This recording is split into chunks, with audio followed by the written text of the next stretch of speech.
General Beton Calcestruzzi, a fianco di chi costruisce e lavora in qualità. General Beton è presente in tutto il Veneto, Friuli, Venezia Giulia e all'estero.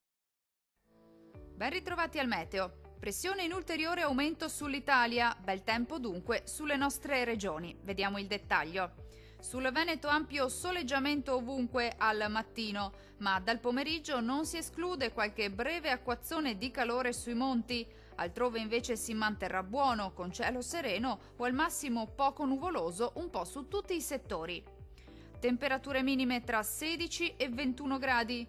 Valori massimi compresi invece tra 28 e 33 gradi.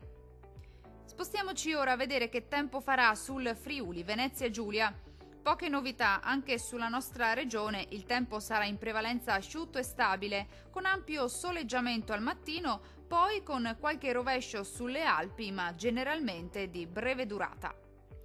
Temperature minime tra 18 e 20 gradi. Valori massimi compresi invece tra 29 e 32 gradi circa.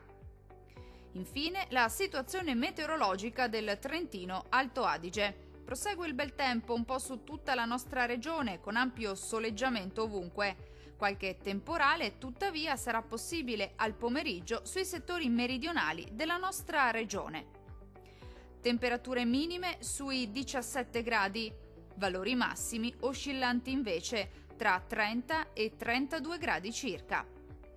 Dal meteo per ora è tutto. Arrivederci al prossimo aggiornamento.